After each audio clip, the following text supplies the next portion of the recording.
Amém, queridos, graças e paz. Abra sua Bíblia em Lucas, capítulo 7, versículo 36 a 39. Diz assim a palavra do Senhor, Lucas 7, 36, 39. Convidou um dos fariseus para que fosse jantar com ele. Jesus, entrando na casa do fariseu, tomou lugar à mesa, e eis que uma mulher da cidade, pecadora, sabendo que ele estava à mesa na casa do fariseu, levou um vaso de alabastro com unguento, e estando por detrás aos pés, chorando, regava com suas lágrimas e os enxugava com os próprios cabelos, e beijava-lhe os pés e ungia com unguento. Ao ver isto, o fariseu que o convidara, disse consigo mesmo: se este fora profeta, bem saberia quem é e qual é a mulher que lhe tocou, porque é pecadora. Essa história da mulher chamada pecadora é uma história que a gente pode identificar com cada um de nós, seja no fato de sermos essa personagem de uma mulher pecadora, ou seja no fato de sermos como o fariseu, Simão, o fariseu. Mas a verdade é que em determinados momentos nós nos encontramos vivendo personagens como essa que nós vamos estudar essa noite. E eu gostaria que você realmente atentasse para esses detalhes que Jesus ministrou naquela ocasião, para aqueles irmãos, e entendendo também que essa figura dessa mulher aqui em Lucas, ela não é a mesma figura lá de Mateus 26, lá era um outro episódio, de uma mulher também que ungiu Jesus, mas não era a mesma pessoa, também não é a mesma mulher lá de João 12, era diferente, até porque assim, a situação da região era diferente. Esses dois episódios, Mateus e João, ocorreram em Betânia, perto de Jerusalém. Esse episódio aqui, ele ocorreu ou em Cafarnaum, mais precisamente em Naim, foi quando Jesus se encontrou com aquela mulher que tinha o filho morto, saindo da cidade, e ele estava entrando nos muros da cidade. Então sugere que seja Naim essa cidade, situações diferentes. Um outro fator importante para a gente olhar é que lá em João, capítulo 12, também em Mateus, havia 6 dias, ou se esperava 6 dias para a Páscoa. Dali a 6 dias, Jesus estaria sendo crucificado. Nesse episódio, apenas 2 dias para a Páscoa. Então são situações diferentes, embora os relatos sejam parecidos, mas que a gente venha atentar para aquilo que o Senhor quer nos falar nessa noite. É interessante, queridos, que nós, como igreja do Senhor, passamos por situações parecidas como aquela igreja que estava reunida naquele momento, e de repente entra alguém ali para tirar o sossego daquele lugar. A nossa tendência, a nossa reação é imediatamente tirar o corpo estranho, sim ou não? Nós reagimos dessa forma, mas não era esse o entendimento que Jesus tinha, e nós vamos ver isso. Um fator interessante é que como 2 pessoas podem ser tão diferentes, entendendo que ele era uma pessoa respeitável, fariseu, ou Simão, o fariseu, era uma pessoa respeitável na cidade, e ela era uma pessoa desprezada. O fariseu era um líder da igreja, um pastor, um presbítero, um diácono, talvez um reverendo, e ela era uma pessoa vulgar na cidade, não tinha nenhum crédito. Ele vivia defendendo os padrões de condutas, ela vivia para questionar, ela vivia para quebrar esses padrões de conduta. Ele, um anfitrião da festa, ela realmente entrou ali como uma penetra para perturbar aquele ambiente. Situações que por si só já deveria fazer com que a pessoa se sentisse inconformada e não confortável com aquela situação. Isso é interessante. Quando se trata de escolher uma pessoa, um grande pecador ou um homem piedoso, normalmente quem nós escolhemos? A nossa tendência humana é escolher aquela pessoa que nós achamos piedosa. Sabe, uma coisa que me conforta, que me confortou desde o início da minha conversão, é que a palavra de Deus, ela não encobre o pecado das suas personagens em nenhum momento. Quando me falavam que a Bíblia era uma palavra de homens, e eu comecei a ler a Bíblia e me deparei com essas informações dizendo que fulano pecou, Davi, por exemplo, pecou, Davi adulterou e o Senhor falou com ele. Eu pensava dessa forma: como uma pessoa pode produzir prova contra ela mesma? Como ela pode se expor? Era impossível. E a gente normalmente temos uma tendência a escolher aquela pessoa que nós achamos como piedosa, o santo, aquela pessoa preparada, aquele homem de Deus, aquela mulher de Deus, em detrimento daqueles outros que não são tão justos, que não são tão corretos. Mas, queridos, Jesus ele veio para quebrar paradigmas, e esse é um deles. Um outro fator interessante: o jantar ele era formal, só para convidados. Como aquela mulher entrou naquela casa? Quem deu autorização para ela? Quem foi o servo que permitiu que ela entrasse? Segundo a irmã Beth, que já estudou esse texto, as portas na época ficavam abertas para que as pessoas que passassem na rua vissem o que estava acontecendo lá dentro com uma forma pomposa. Não era para que eles vissem o evento, mas com uma forma de chamar atenção, uma forma de aparecer, de dizer que eles eram realmente separados, fariseus. E às vezes a gente pode se encontrar numa situação parecida. Pessoas presentes naquele momento ficaram realmente constrangidas com aquela pessoa indesejável. Talvez nas reuniões particulares, nas células ou nos cultos em casa, de repente chega uma pessoa indesejável e você tem convidados e essa pessoa fica desconfortável com aquela situação. O que fazer? Aleluia. Mas essa mulher, queridos, ela não se importou com isso. Ela procurava de fato estar com Jesus. A Bíblia diz que ela se aproximou por detrás dele. Era costume na Ásia, no Oriente, as pessoas se colocarem numa mesa pequena, baixa, se assentarem com os pés voltados para trás para comer suas refeições. Era exatamente assim que Jesus estava naquele momento, com seus pés deitados de lado, sentado de lado e com seus pés voltados para trás. E ela se aproxima por trás de Jesus e ela começa a limpar a poeira dos pés de Jesus com seu rosto. Quem faria isso, Raquel? Muito poucos. Não satisfeita com isso, a palavra diz no texto que ela chorava. Tem uma versão que diz que ela chorava, ela chorava tanto que regou os pés de Jesus com suas lágrimas. Quantas lágrimas você tem derramado por Cristo? Quantas vezes você se coloca no seu quarto e você fica horas e horas quebrantado, buscando realmente a presença do Senhor? Ou é simplesmente aquela oração: Senhor, me abençoa, proteja a minha casa, a minha família, abençoa a minha noite, o meu sono, e amém. Mas ela levou tempo. As suas lágrimas desciam para regar os pés de Jesus. E ela usava os seus cabelos para secar aquelas lágrimas dos pés de Jesus. Não satisfeita com isso, ela pegou aquele unguento, que talvez ela tenha conquistado aquilo durante anos com a atividade que ela fazia. Um vaso de alabastro era uma pedra preciosa, um recipiente precioso, não encontrado em qualquer lugar. Ele era produzido em determinado lugar para pessoas que tinham recursos financeiros. Dentro daquilo ali, ela tinha uma pasta de ungir os pés de Jesus, caríssima. E ela usou isso aí para ungir os pés de Jesus. O que nós temos feito? Quanto nós temos dispensado para abençoar Jesus, ou para sermos abençoados por Jesus, para agradecer o que Ele tem feito por nós?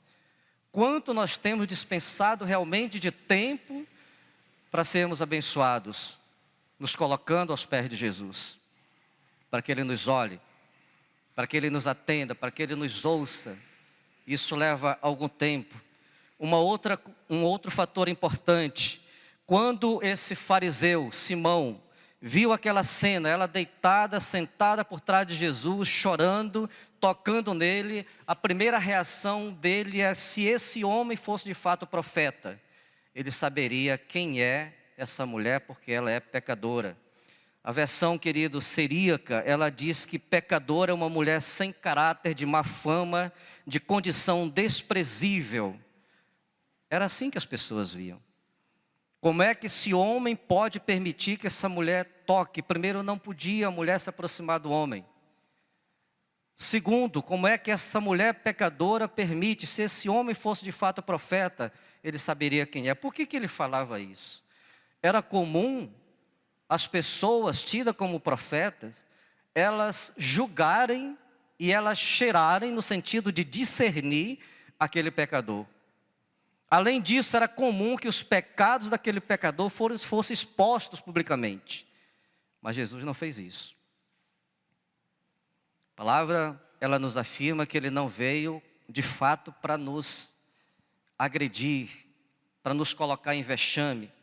Em muitas situações, Jesus realmente não colocou. Você pode ler muitos casos de pessoas que se aproximaram dele, grandes pecadores, mas ele não expôs o pecado de ninguém. Até Judas. Quando Judas se aproximou dele, ele sabia que Judas haveria de traí-lo, ele chamou para junto na mesa, entregou o bocado e falou para ele assim: amigo, o que você tem que fazer, faz. Mas ele falou aos pés do ouvido de Judas. Quando Judas foi traí-lo, levou os soldados para traí-lo e beijou Jesus, ele falou assim: olha, por que vieste? Aqui vieste. Nos ouvidos dele. Ele não expôs. O sentimento do fariseu, talvez o nosso sentimento muitas vezes, porque a gente muitas vezes se encontra na condição de fariseu, é expor. Alguém peca e nós queremos colocar um megafone para toda a cidade ouvir o pecado dessa pessoa. Ele nunca denunciou. Ele não foi um profeta que veio para denunciar pecado. Mas ele denunciava legalismo, ele denunciava esse grupo de fariseus, ele denunciava os saduceus, ele denunciava a igreja da época. Isso realmente ele fez. E essa situação que ele viveu ali, era dizendo que isso, ele estava fazendo algo diferente. Também um fator importante por que crucificaram Jesus é porque eles entendiam que ele não era profeta. Ele era uma pessoa comum. Se ele fosse profeta, ele teria feito alguma coisa, teria denunciado. Mas ele não fez isso. Muito importante, queridos, é que quando o fariseu, lá no versículo 39, ele fala assim: olha, se de repente esse homem fosse profeta, ele saberia quem é essa mulher. Mas ele não falou isso em palavras, mas falou em pensamentos. Se você não quer que Jesus ouça o que você está pensando, fique quieto, não pense nada. Porque se você pensar, então ele vem também falando alguma resposta para você. Leia comigo o versículo 40. Ele diz o seguinte: dirigiu-se Jesus ao fariseu e lhe disse: Simão, uma coisa tenho a dizer-te. Ele respondeu: dize-a, mestre. Certo credor tinha 2 devedores. Um lhe devia 500 denários e o outro 50. Não tendo nenhum dos dois com o que pagar, perdoou-lhes a ambos. Qual deles, portanto, o amarás mais? Respondeu-lhe Simão: suponho que aquele a quem mais perdoou. Replicou-lhe, julgaste bem. E voltando-se para a mulher, disse a Simão: vês esta mulher? Entrei em tua casa e não me deste água para os pés. Esta, porém, regou os meus pés com lágrimas e enxugou com seus cabelos. Não me deste ósculo. Ela, entretanto, desde que entrei, não cessa de beijar os meus pés. Não me ungiste a cabeça com óleo, mas esta com bálsamo ungiu os meus pés. Por isso te digo, perdoados-lhes são seus muitos pecados. Fator importante, queridos, é que, de fato, era comum esse cuidado que as pessoas tinham na época com os seus visitantes. E nós também hoje nós temos que ter cuidado com os visitantes. Quando você convida uma pessoa, você deve receber essa pessoa de uma forma agradável. É seu convidado. Você tem que oferecer para essa pessoa o melhor. Mas quando ele chega lá, ele não dá esses cuidados cerimoniais para Jesus. E é muito importante que esse texto, ele não diz o seguinte, olha, Simão convida para jantar, mas tem Jesus como uma pessoa indesejável. Talvez ele tivesse chamado ele simplesmente para fazer alguma média com Jesus. Talvez para tirar alguma coisa que o outro grupo queria pegar Jesus. Mas ele não tinha nenhum cuidado, nenhum respeito, nenhuma cerimônia daquelas que se requeria. Isso é muito importante.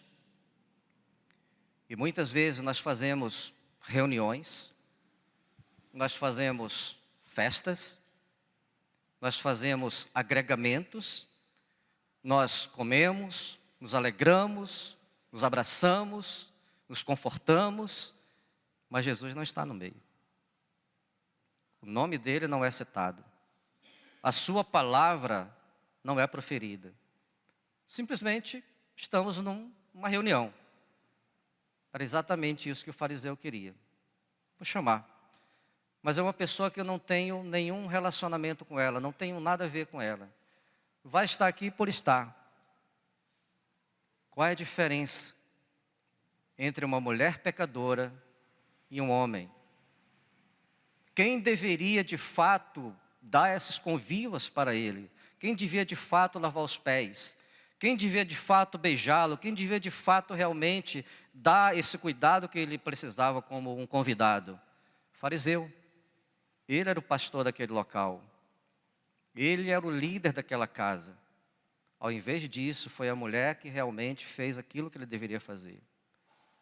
Qual a diferença? Dinheiro, posição. Talvez ele fosse alguém grande lá do Sinédrio. Não era isso, querido. O amor de Deus era a diferença na vida daquela mulher.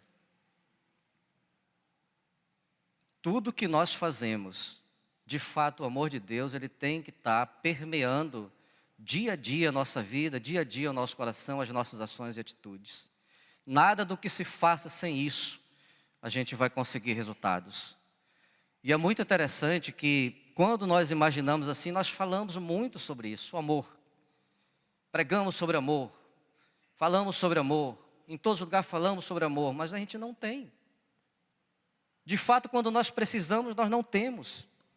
Porque não depende de nós, isso não é uma coisa que nós criamos, geramos dentro de nós. Não nasceu conosco. E ela sabia que isso era uma realidade. Ela precisava disso, mas ela não tinha. Por isso que ela estava quedada aos pés do Senhor. Ela estava fazendo aquilo que a pessoa da lei deveria fazer. E ela não teve nenhuma cerimônia. Ela foi, de fato, ousada. E eu imagino que muitas vezes nós deixamos de conseguir aquilo que nós tanto queremos, porque nós somos limitados. Nós somos pequenos. A palavra, quando Jesus falava para os discípulos, por que você não tem fé, ou homens de pequena fé? Ele estava dizendo para eles assim, olha, por que você busca tão pouco de mim, eu tenho tanto para você? Por que você requer muito pouco de mim? Por que você pede tão pouco de mim, se eu tenho muito para você? E nós somos limitados até nisso. Ficamos comedidos, não somos exagerados naquilo que nós fazemos. Talvez numa situação dessa nós ficaríamos de fora, ficaríamos só olhando. A gente não adentraria porque não poderia entrar. E era costume deles também, se passasse um fariseu na rua, ele passava ao longe, ao largo, para que nenhum de nós tocasse ele, porque senão ele ficaria impuro. E a gente, considerando essas coisas, ficaria de fora, não chegaria ali. Mas ela não olhou para isso. Ela precisava desesperadamente de uma vitória, precisava desesperadamente de uma bênção. Ela precisava que a sua história fosse transformada. Ela precisava que alguma coisa acontecesse na sua vida. Só pessoas desesperadas, queridos. Como diz o pastor Marcos, baba no local onde ele está orando, chora desesperadamente. Ele não se conforma até que ele saia dali com aquilo que ele buscou. Certa vez, o pastor Marcos e algumas pessoas jovens fizeram um propósito aqui nesse lugar. Não era esse templo ainda. 21 dias. Aqui sem sair, sem comer, só líquido. Quando nós queremos alguma coisa, temos que ser extravagantes. Não cabe você ser uma pessoa comedida, tem que ser extravagante. Quando você quiser alguma coisa em relação a Deus, você tem que ser extravagante com Ele. Todas as pessoas, lembra da mulher do fluxo de sangue, todas aquelas pessoas empurrando ela para que ela não chegasse a Jesus. Mas ela chegou até lá, ela foi extravagante. Aquele cego estava à beira do caminho gritando para que o Senhor ouvisse. Assim como essa mulher, ela chorava, até que aquilo fosse satisfeito. Aleluia. Você está comigo? Amém. O interessante, nesse texto também, 47, versículo 47, que não foi o grande amor dessa mulher. O texto nos chama atenção para isso, que não foi o grande amor dessa mulher que levou ela à remissão dos seus pecados. Mas foi a remissão dos seus pecados que gerou um grande amor no coração dessa mulher. Vê essa mulher, uma grande pecadora, mas seus pecados estão perdoados. E é muito importante, queridos, que essa mulher, ela sai daquele lugar perdoada, ela sai daquele lugar lavada, ela sai purificada, ela sai santificada e ela sai justificada. O que ela veio, o que ela foi buscar naquele lugar, ela recebeu. O que ela queria de fato naquele lugar, ela recebeu, e muito mais que isso. Vamos para frente. Um outro fator interessante, quando nós precisamos de fato de amor, amar o nosso próximo, nos relacionar com o nosso próximo, a primeira coisa que nós temos que fazer é lembrar de Deus, aquele que nos ama, aquele que nos perdoa, aquele que é bondoso conosco, aquele que é paciente, aquele que é generoso. Essa é a fonte. Se você quer perdoar alguém, se você precisa perdoar alguém, lembra de quanto você foi perdoado. A palavra diz que havia duas pessoas, uma que devia 500 denários, uma outra que devia 50. Dois pecadores, duas classes de pecadores.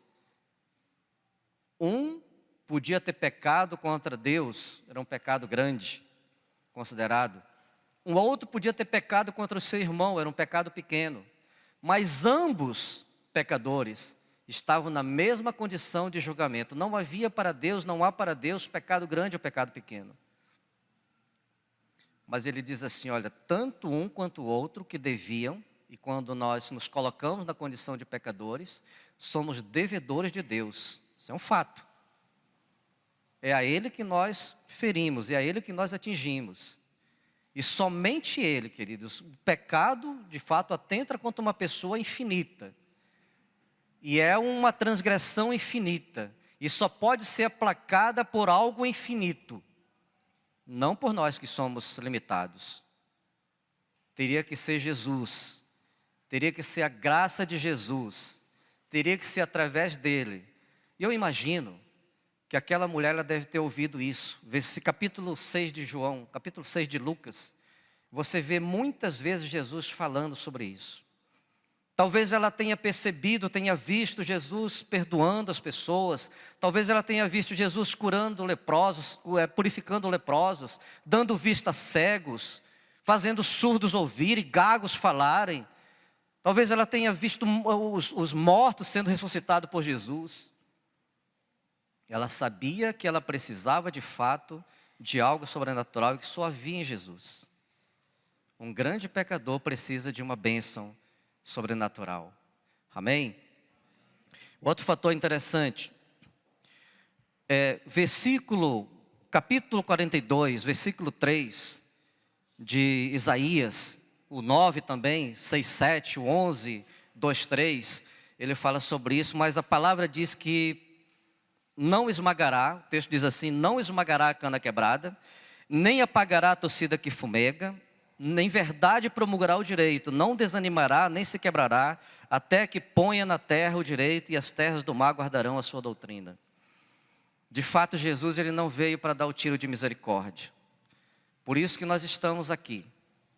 Por isso que nós estamos todos os dias sendo renovados, sendo refrigerados por essa misericórdia de Deus. E é por isso que nós não somos consumidos, porque as suas misericórdias se renovam de manhã em manhã.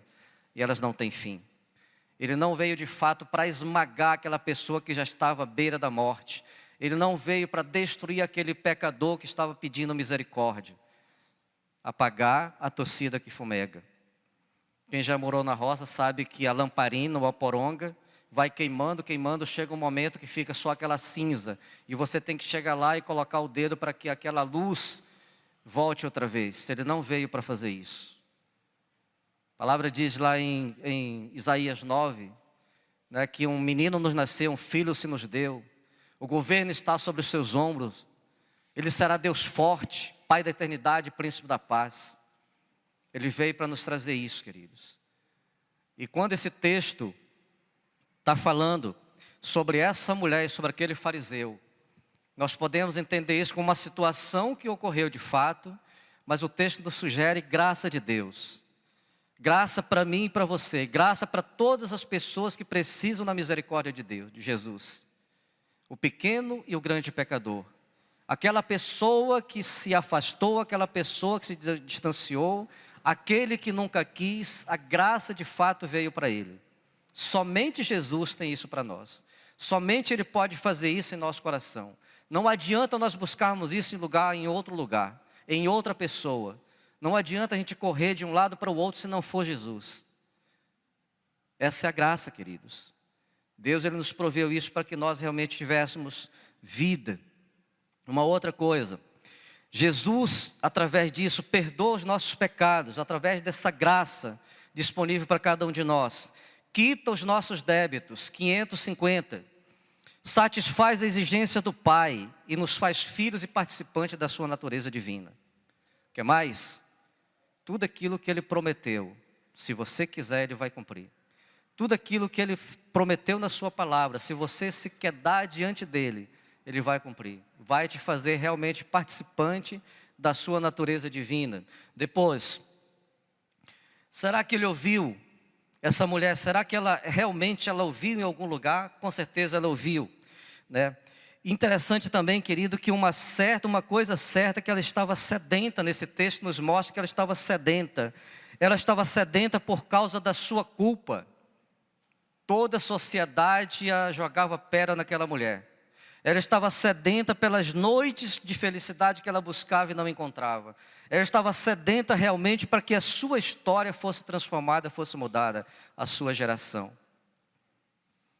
E nós entendemos que quando o Senhor vem para nos trazer algo novo, quando o Senhor cura nosso coração, a nossa alma, o nosso espírito, quando o Senhor cura o nosso corpo, quando o Senhor evita que um casamento seja desfeito, quando o Senhor realmente restaura um filho, quando o Senhor restaura um pai, quando o Senhor restaura uma mãe, quando o Senhor faz algo sobrenatural, Ele não está fazendo simplesmente para curar aquela pessoa.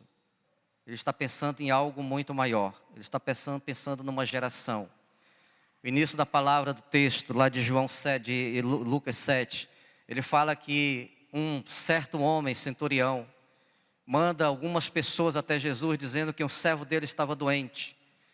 Ele não queria se apresentar a Jesus.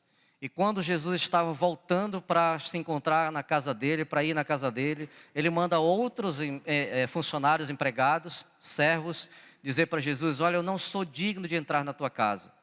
Diz apenas uma palavra e meu servo será curado. Quando Jesus chega naquela cidade de Naim e vê aquela mulher saindo naquele cortejo com seu único filho, viúva, o seu único filho, ele vai lá, fala para aquela mulher não chorar e ressuscita aquela criança, aquele menino. Quando ele manda dizer a João Batista, quando ele envia discípulos para ele, sobre se era ele o Messias ou eles teriam que aguardar outro, ele começa a curar pessoas naquele mesmo momento. Coxos, paralíticos, liberta endemoniados, leprosos, da vista cegos.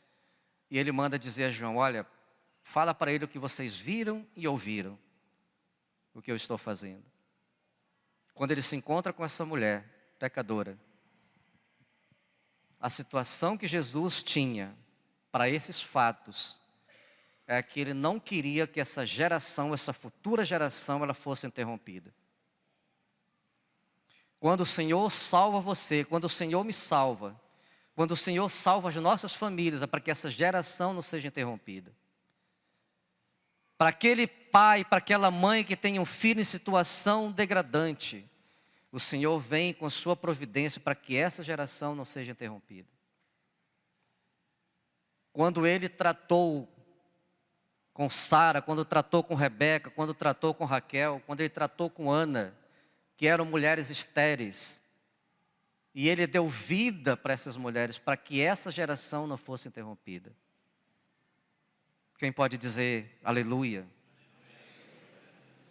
Todo esse trabalho que Jesus fez, e que o Evangelho conta, e que a Bíblia conta, foi simplesmente pensando numa geração que ela não podia ser parada.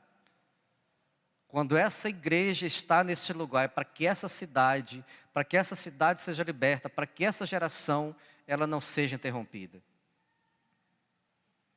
Você não está aqui por acaso.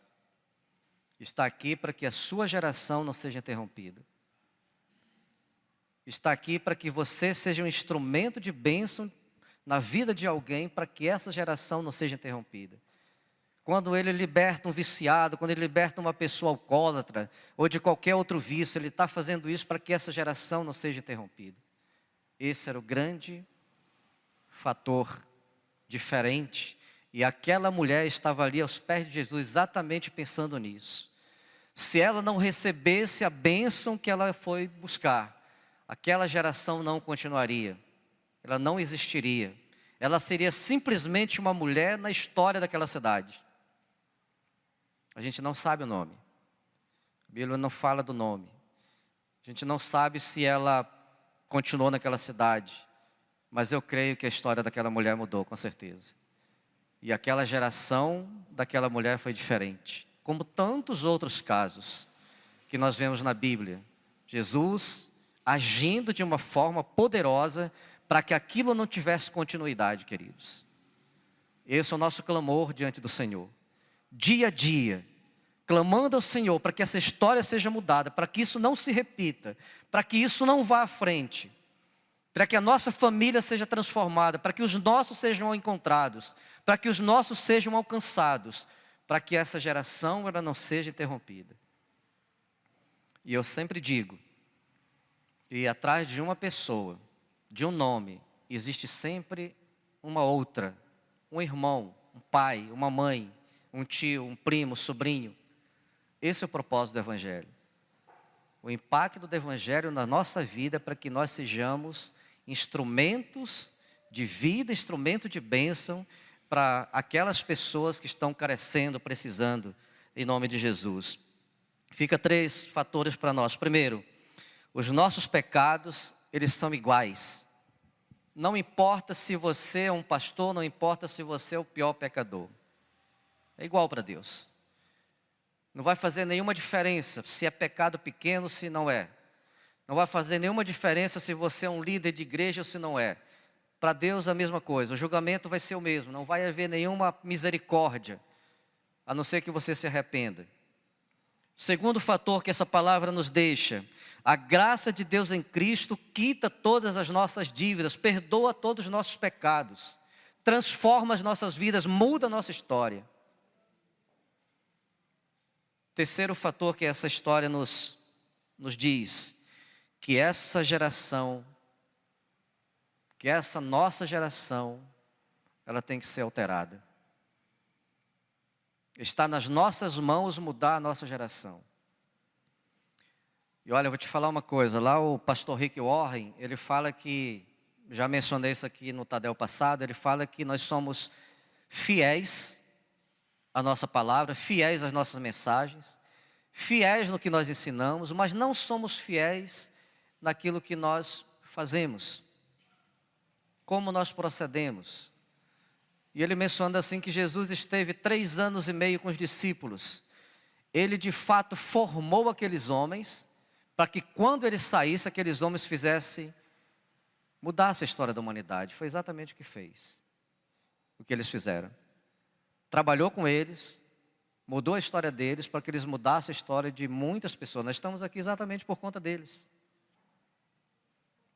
E você pode estar aqui para você mudar a história de alguém. Eles mudaram a história de muitas cidades por onde eles passaram.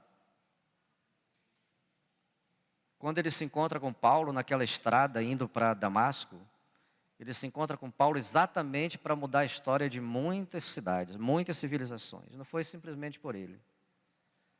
Ele mudou para que a história de muitos locais onde muitas pessoas não iriam, e Paulo foi.